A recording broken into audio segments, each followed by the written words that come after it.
Hey YouTube, how's everybody today? That's nice to hear. So today I want to talk about this band called Tiamat, or Tiamat I've been calling them. This is their 1994 album called Wildhoney, released on Century Media. It's their fourth studio album. Tiamat used to be a straight up death metal band from Sweden. They're a used to be a death metal band formed in 1988. Their first album was straight up kind of boring death metal, and they slowly progressed. This is a band that actually progressed a whole lot in their career. Always adding like keyboards and different atmospheres and treating their songs more like tapestries than actual music.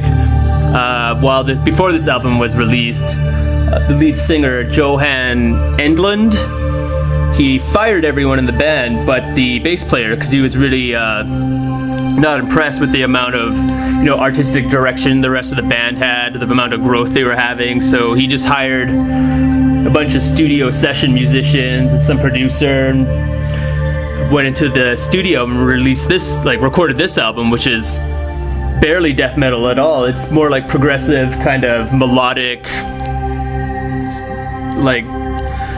almost new age metal kind of stuff.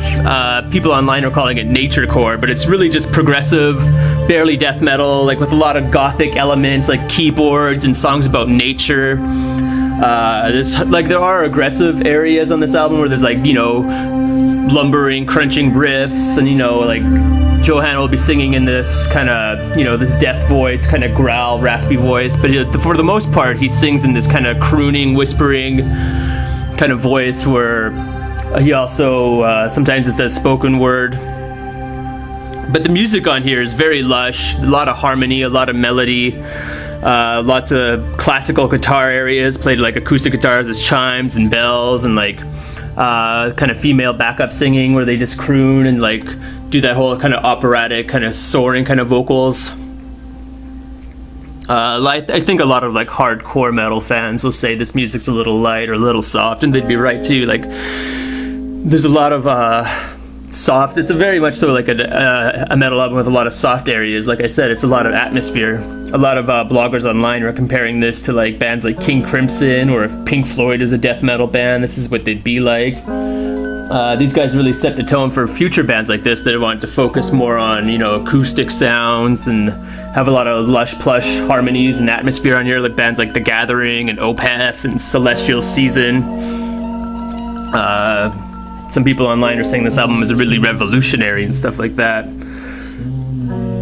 But yeah, I just feel like this is an album that's all about nature, and it has a lot of elemental elements in it, and lyrical content about animals living in the forest, and great floods washing out humanity, and thunderstorms, and how the earth is alive and stuff. So the lyrics reflect a lot about nature, and the music also reflects nature and a lot, and how there's a lot of tranquil, kind of comforting, kind of quiet moments, and then those will turn into thunderstorms and tumultuous moments and earthquakes, and tectonic shifts and stuff like that.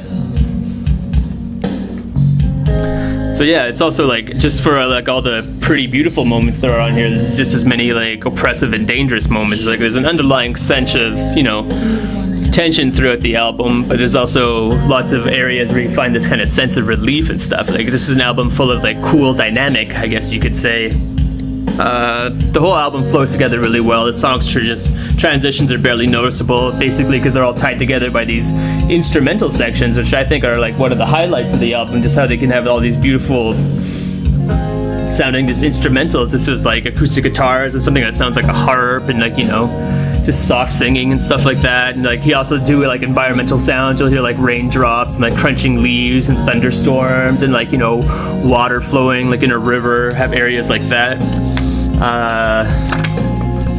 The nature theme is also reflected in the artwork, where you'll see the sun and bees pollinating flowers, and sunshine pouring through on it. Looks like a forest fire, something's going on. It also goes into the lyrics too. Got some eyes and a shroud of shadows there. Picture of some sort of skull on the forest floor, decaying and stuff. And there's a lot of themes death and renewal and stuff like that, circle of life type stuff. I think Elton John touched on that in The Lion King. But yeah, it's like a very pretty album too. If you're a hardcore metalhead, I don't see you getting into this. This is more like chill out, relaxing kind of music than like headbanger type metal.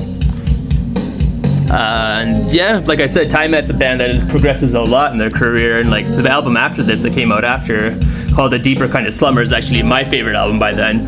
When I listened to that album, I just had all this like artistic inspiration, like back when I was like, I think 16 or 17 when I picked up that album, just at random, got me into this band a little and made me check them out more.